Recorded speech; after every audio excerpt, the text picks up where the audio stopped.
Everyone.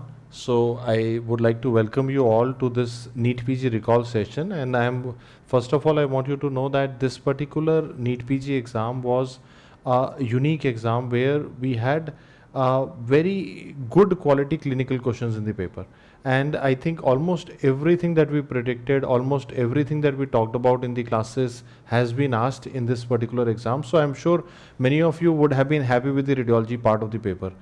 We had a fair chunk of integration that I keep talking about in my classes. We had a fair chunk of clinical visuals and say a mix and match of the paper where every system was represented. Now I want you to remember that if you look at my classes, I have always said that there will be one question on barium, one on IVP, one on brain hemorrhage, one on pneumothorax, pneumoperitoneum, and you can see actually in the first 5 minutes of my class, I've actually predicted the entire paper. So I'm very happy with the radiology section per se, and I thought I should give you the correct answers on this YouTube channel so that you can make a plan and make a approximate score for your own self. But do not go into too much speculations. I keep seeing students worried about somebody speculating कि इतना score आएगा तो कितना rank होगा. But it's like the exam is done and over with. Now is the time to take a pause, introspect, and find what you really want to do in life, and then also find what should be your next course of action.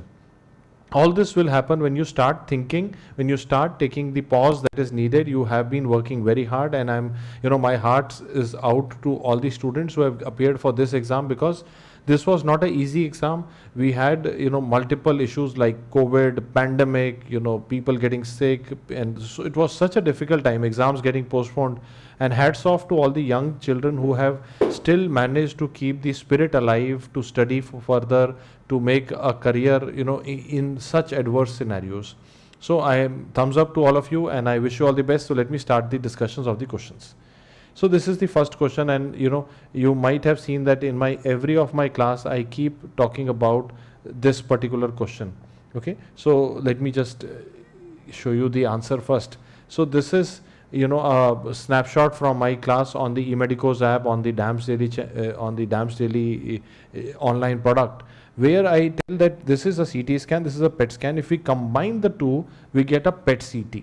Okay, and look at the image that we were discussing in the class, and look at the image that was given in the exam. Almost similar. You can see high uptake of the glucose analog in the brain. All this bladder is excreting it. This is FDG PET scan. But you can also see the bones and the anatomy in the particular image, because this is a CT PET fusion hybrid image where we can see both PET functional and anatomical information in one image. And I'm so happy that I've been predicting this question for so many years. Finally, it has been asked that this is a FDG PET plus CT scan combined to give a hybrid PET CT image, which is what we use for cancer staging. And the PET scan is always asked in the central institutes as a question. They might ask you about Warburg effect. They might ask you about why FDG is taken up by cancer cells. Why, because of the Warburg effect, that they are glucose hungry, and all those things are potential questions even for your future exams that you will be appearing for especially for the central institutes. Look at the second question here. Second question, again I keep saying, and I'm again repeating, for INI exam, trauma is very important. Trauma. Okay, so if you are noting it down, any accident, road traffic accident. So let's imagine brain hemorrhages, head injury, trauma, thoracic injury, abdominal trauma, liver, spleen, kidney, bladder, urethra, most important for AIIMS. Plus you can add to it child abuse and all those fractures and some eponymous fractures. It is like trauma per se is very important for AIIMS. So look at this 30-year-old with motor vehicle accident casualty with pelvic fractures. And you can actually confirm the pelvic fractures on the X-ray provided in the exam. You have these pelvic fractures in the exam. So what is the risk? With pelvic fractures, you can have a urethral injury, which is further explained to you that there is inability to pass urine and blood at the urethral meatus. So if you have these three things, we always think of urethral injury, and what is the investigation you will do? You will do a RGU, which is already given in the question. So if you, just to show you a snapshot from my own class, Like, see, this is what we talked about. If you have urethral injury, you will do a RGU and you have to look at the site of injury. So this is the class image where, remember in the Ultimate App Live course, I was talking about the anatomy. This is the tip of the penis and this is the penile urethra. Then you have the bulbar urethra. At the level of pubic symphysis, you have the membranous, and then you have the prostatic urethra. So again, when you look at this particular image, this is the nearest image that we could find from the recall. You can see there is extravasation of the dye around the area of the pubic symphysis, plus the clinical history, pelvic fractures, all of them are pointing towards a posterior urethral injury, and the anatomical localization as per our class discussion is again at the level of the membranous urethra. Okay, so I hope now you're clear that you can see that although not the same image, but we were discussing the anatomy on the RGU and the role of RGU in trauma here in the classes itself on the Ultimate App Live course. This particular paper has given the students the understanding that we need to study. Like in the last 2-3 years, because of the COVID, it was all like many of us got into the idea that we need to buy products. It's not like we don't need to buy products, we need to study. And that is why at DAMS we totally believe in live teaching. That means either face to face or on the app, live 2-way interactive teaching, because I believe the teacher should work as hard as the student at that particular time. I cannot do like recording and then give it to you. I have to work hard with you and we will both work hard together. And also understanding will help you more than the rote learning in the future also. And this is what is now called as the clinical vignette pattern. I hope this gives you the insight and the correct answer. Third question is a 11-month child with recurrent abdominal pain, mass can be felt, barium enema is done. You can see on the barium enema the large bowel here, and then you can see a claw-like appearance here. What is the sign seen here? Claw sign. Did we discuss this in the class? Yes, we did it. So you can see in the Ultimate App Live class, this is your DAMS image book image where we talked about a barium enema showing you a claw sign, and a coiled spring appearance was above it, but I could just take this image and can be asked in the next exam, I said. And so this is intussusception, and you can already see this is again a potential repeat question. So next time they might show you a coiled spring appearance, which was there in the class. If you are a student, you might see above this I had shown you another image which is also a potential NEETPG visual for the next year's exam also. So keep it in mind. Okay, so let's see the next question. Next question, I think a lot of you got confused. First and foremost is I want you to understand when we look at calcification or stones. Okay, everybody note it down if you got it wrong. Calcium or stone, we look at it on a non-contrast study. Calcium and stones are seen on a non-contrast study. That means when you give IV dye, then it becomes difficult because IV dye, iodinated contrast that we use in IVU is also radiopaque. So please see, this question is saying a delayed IVU image. This is not a plain X-ray. This is not a non-contrast CT. This is a contrast study. So in a contrast study, I hope this is now clear to you. This is dye. This is contrast in the pelvic ileal system, and the ureter is not visualized even on a delayed image. This is all pointing towards a PUJ obstruction. So answer is pelvic-ureteric junction obstruction. And if you notice, this is the concept that we discussed in the class, that stones are seen on NCCT. Putty kidney also we had discussed in the class. I am not showing you the image here. But again, putty kidney is a calcified tubercular kidney, which is one of the choice given in the question, but it will be seen in a non-contrast plain X-ray. Here you can see that I have written that on a non-contrast image you should look for stone. So this is Staghorn calculus, this is a vesicle calculus potential question for your exam, and these are the gallstones. Okay, but keep it in mind that this is not a plain film, this is a IVU delayed film. I hope this solves your query, and I hope this gives you the perspective that you need in the exam. Although this question will be discussed at length in the Obs-Gynae session by Dr. Deepthi, because she is, I think one of the best teachers for this kind of malformations. But one thing is for clear that, you see this HSG image, and we always tell you that for Mullerian abnormalities, now the investigation of choice is not HSG. This is, I would say, not a good question by the exam board, because you know this is not a unicornuate uterus because you can see two cornua. So the question is, either we are looking at a bicornuate or a septate. If it was didelphys, you would have seen two cannulas and two cervices and two uterine cornua. But here you see, either we are looking at bicornuate or septate. It is very difficult to differentiate on HSG. You need a 3D ultrasound image, or we do a MRI to confirm it. But here, because they have asked a question, we will base it on the image provided to me. I am sure the image might be different from what I am showing right now, because different students could not agree on what was the image in the paper, because many students would retrospectively try to fit in the answer that they had marked in. The only thing I want you to remember is that suppose this is your uterus, this is the septum, so this is septate, while in bicornuate you have two cornua.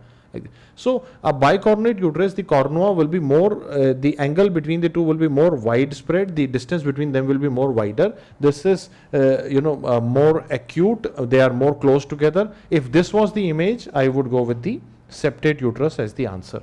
However, my answer would depend on what was the question given, and I would also leave it to Dr. Deepti to describe it further. But again, this is slightly regressive on the exam board's part, because it is clear to all of us today that HSG is not the investigation of choice for Mullerian abnormality, especially to differentiate between bicornuate and septate uterus. It is not the IOC. Whatever we might say, it is better to do a 3D ultrasound or MRI to confirm it, and I think this is would be clarified further in the obs and gynae class as well. Now next we have a question where the patient has acute onset pain in the right limb. Investigation is performed.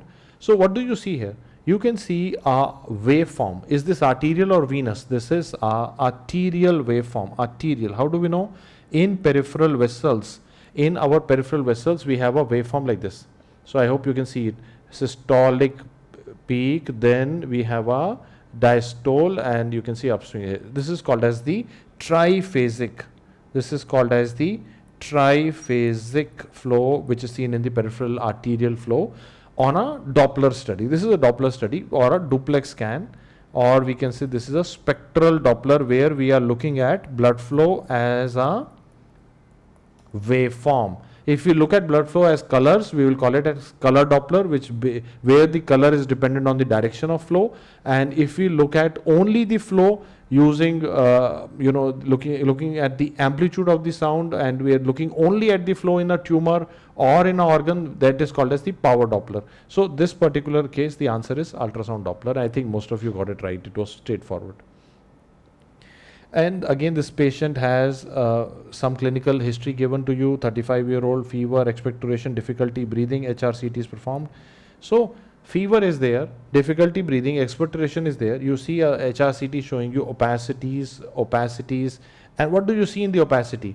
You can see air-filled bronchi, which are seen as these branching pattern here. Can you see them? What is this sign? This is called as air bronchogram. And remember my class, if you see air bronchogram on a X-ray or on a CT within opacity, think of consolidation. This is what I taught you in the class. So this is a consolidation with air bronchogram. Definitely direct out of class. It was easy to do. All you needed to do was you needed to look for opacity and think about it and say, do we have air bronchogram inside it or not? Okay, I hope this helps you. Which of the following is due to rupture of saccular aneurysm in the brain? I think most of you must have got it right. We've discussed this in the class, that most common cause of subarachnoid hemorrhage is rupture of berry aneurysm. So the answer here is subarachnoid hemorrhage. Subdural hemorrhage, we've already talked in multiple classes, is due to rupture of bridging veins, commonly seen in old people, alcoholics. Hydrocephalus is, we're talking about obstruction to the CSF pathway that is not fitting into the picture. Intracerebral bleed is either due to hypertension, where hypertension leads to, lipohyalinosis of the lenticulostriate branches of the middle cerebral artery, which is called as the Charcot's artery or brain hemorrhage, and we call them Charcot-Boucard microaneurysms. So this is not the answer, this is not the answer, this is not the answer. The correct answer is subarachnoid hemorrhage. And I think both in neurology class, radiology class, I think we have repeated it, I think in the class itself 20-30 times for you, so you should not have gotten it wrong. This is a relatively new question. Last time in the, I think 2 years back in the NEETPG exam, they asked what is the investigation of choice for salivary gland stone. The answer was NCCT. This time they showed a X-ray. And how do we know we are looking at the jaw? You can see these are the teeth. You can see this is your jaw. And in the area of the salivary gland, you can see a radiopaque shadow. So this is, the history is recurrent swelling on the one side, afraid of eating food because it can lead to swelling. We are looking at sialolithiasis. I hope you got it right. It was a difficult X-ray, but the other choices are not fitting the bill. So that is the answer here. And next, I think 2 questions are there on pneumos, which we have always predicted. You can see, when I was teaching you in the class, I said pneumothorax AIGA. You have to remember this is a class image where I was telling you pneumothorax, collapsed lung, visceral pleural sign, how to look at it, and then what is the management. When you look at this now, we are clear. This patient has an accident. Again, look at the trauma as one of the high yield topics for NEETPG. His pulse rate is 100, BP is stable, RR 28, X-ray shows, and this is all your pneumothorax with mediastinal shift to the other side, trachea push to the other side, tension pneumothorax, and you have to do a chest wall placement, and drainage will be the answer here. Okay, so this was on pneumothorax, and next question was on pneumoperitoneum. I have always told you, whenever they show you X-ray, don't forget to look below the diaphragm. The answer could be below the diaphragm. There is gas below the diaphragm. When you see gas below the diaphragm, that is pneumoperitoneum. If you see pneumoperitoneum, what do you think? You think there is perforation peritonitis. So there is no point in chest tube, no point in gastric lavage or tracheostomy. The answer is resuscitation and exploratory laparotomy, because you are thinking of perforation peritonitis. Okay. And this is the class image where we were discussing about, and the message that I gave at this point in the class was, don't forget looking below the diaphragm. Don't forget to look below the diaphragm. This is the image from the regular course on the eMedicoz app, where we have done the live teaching here on the last year in the pandemic as well. Next question, the patient has fever and dry cough. Dry cough, that means there is no expectoration, breathlessness, night sweats, all is pointing towards tuberculosis, but the dry cough is not, because in TB we are looking at expectoration, but night sweats are possible. But then we look at bilateral hilar lymphadenopathy. Now, one of the things that I keep telling in the classes is, if I look at a unilateral hilar lymphadenopathy, I think of tuberculosis, and specifically I think of primary tuberculosis. But if you see bilateral hilar lymphadenopathy, like you remember we were discussing this in the class. I showed you bilateral hilar lymphadenopathy, and I said if it is symmetrical, that means there is something systemic happening. It is not infective process, it is something systemic happening. It could be sarcoidosis. Other choices are hypersensitivity pneumonitis, which would have a different presentation. On a radiological image, a hypersensitivity pneumonitis would lead to a head cheese appearance on a CT, which I have asked recently in one of my quizzes. You might see, if you're following Dr. Sumer Review Box on Instagram, you might see that quiz there. Lymphoma will lead to mediastinal lymphadenopathy, but bilaterally symmetric hilar lymphadenopathy is not typical of lymphoma. TB usually asymmetric, usually unilateral. So, and plus dry cough, everything not fitting into the bill. I would say sarcoidosis is the single best answer in this particular question. If there was any change in the recall, you can also let me know in my inbox on any of my social media channels. A prenatal ultrasound in a female has a fetus with multiple fractures. So you remember in class I told you multiple diaphyseal fractures in different stages of healing. Always think of osteogenesis imperfecta. Okay. So osteogenesis imperfecta will have multiple diaphyseal fractures, different stages of healing with deformities. Also remember, if they say metaphyseal fracture in a child, then think of battered baby. But this particular question, it is an antenatal ultrasound, so it is more likely something congenital going on, and we know we are looking at osteogenesis imperfecta.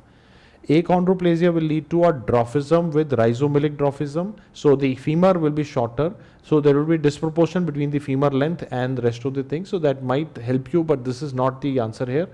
Marfan syndrome leads to arachnodactyly. So your fingers and metacarpals are thin and long, spider-like fingers. So that is not the answer here. Cretinism will lead to epiphyseal dysgenesis. You will see stippled, deformed epiphysis.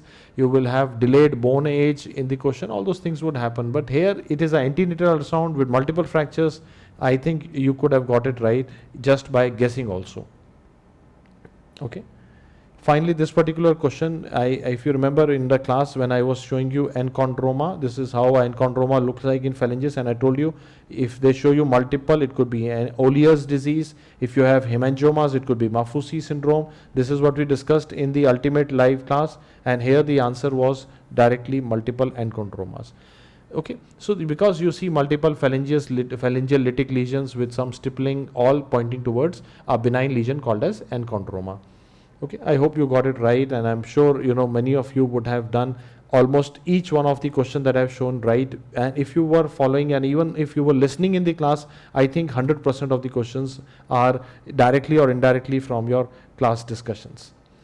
Now I have a query, and I want to help also here, that I see that the NEET PG is done, but this particular NEET PG, many of the students were not optimally prepared because of various reasons. We cannot go back in clock, and we cannot dissect everything, we cannot change everything, but because of various reasons, because of the pandemics, lockdowns, college education suffering, many of you could not attend your face-to-face classes. All those things were happening, and I think many of you have that feeling that they have not done their best. So if you have not done your best and you want to improve further, one of the targets I want you to keep in your mind is November INICET. It is not very far off. By the time this year's counseling process and results and everything will be done, you will be at the door of the November INI exam. So it's a good exam to target. And second question that I see many people asking me is that, sir, what will happen in 2023? So based on what we have seen the ministry answering in the recent past, it seems that next year you will have a NEET PG, probably in the January to March kind of a domain. I would personally root for March, because January is too early, and I think eligibility will not fit in if they say January, but that is the first quarter is what we are looking at for the NEET PG exam. It seems as of now that they will do NEET PG, but we know by now that things can change in short notice, but as of now it looks like that next year they are looking at NEET PG. So we can target the subsequent NEET PG, we can target the November INICET. Me and Dr. Deepti have taken an initiative, although it is taking a lot of our time, and that is why one of the reasons that we could not come live on the YouTube also, because we are personally helping out each student here, and because I feel that if I can touch your life personally, we can help you more. So, because social media is full of generic advices which may not work for you or not. So we have created a WhatsApp number which is right there on your screen. You can directly WhatsApp to me or Dr. Deepti here on this number, and we will try our best to give you a personalized answer for your preparation strategy. And I wish you all the best. I want you to remain positive about the exam, and also if you are happy with your exam and you don't want to study further, that is also okay. It's a good idea to take a pause or a break in between, because I feel the best period in your life, although I can say best, also I can say the most toughest period is between the exam and the result, because this is the no man's land, and that is a pause in life. So I always use pauses in my life to introspect and to find what I really want from my own life. We all have limited time on the planet, and it is a good idea once in a while to have a pause. अगर कुछ नहीं भी करना तो कोई बात नहीं, अभी सोचते थोड़ा सा एक बार ब्रेक लेते हैं और अपने आप को ढूंढते हैं. 2 दिन का छुट्टी लेते हैं, 3 दिन का छुट्टी लो, कोई बात नहीं, but just find out what you really want out of life and then come back with full force on to it ना. जैसे जब भी मैं ब्रेक लेता हूँ, मुझे कई बार लगता है मैं क्या करना चाहता हूँ, क्या नहीं करना चाहता हूँ, फिर मैं कहता हूँ नहीं यार, आखिर में मैं पढ़ाना चाहता हूँ, यही मेरा सपना, यही मैं करना चाहता हूँ, I come back to it. So वो कई बार क्या होता है, when you take a pause, you find yourself. अपने आप को पाना है एक, क्योंकि बहुत सारे लोग एक पूरे जीवन में हम we keep following what people want us to do. हम वही सोचते रहते हैं, लोग क्या सोचेंगे, लोग क्या सोचेंगे. I keep seeing students sending the WhatsApp message to the mentor duo number here and saying कि सर मेरे फैमिली कह रही है ये कर ले, मेरे दोस्त कह रहे हैं ये करें. मैं कह रहा हूँ यार सबके लिए जी लिए, अपने लिए कब जिएंगे ना. सो एक बार अगर आपको अभी नहीं भी समझ आ रहा कि आप क्या करना चाहते हैं, if you're not able to follow what you really want to do, take a pause, introspect and find what you really want to do. You will find the energy to go to the next level with full force. I wish you all the best, and I am telling you, अपना time अपन खुद लाएगा. Best of luck for the results and everything. Feel free to reach out to me. I'll try my best to answer. Also, before I forget, we have also uploaded course on the CME section on the eMedicoz app. So you know that on eMedicoz recently we launched CME. So there is a free CME for career counseling. This is one of the DAMS initiative where regarding each branch we have done pros and cons, and good institutes also have been talked about for both for MDMS and DNB. It's a good idea to look at this course if you are wondering which college you want to join, which subject you want to join. It will give you good insights. Okay, so go for it. And after the NEETPG results, I again promise you that we will conduct career counseling both online and offline to help you to find your destiny or destined path. I wish you all the best. Totally committed to medical education. I wish you all the best, beta.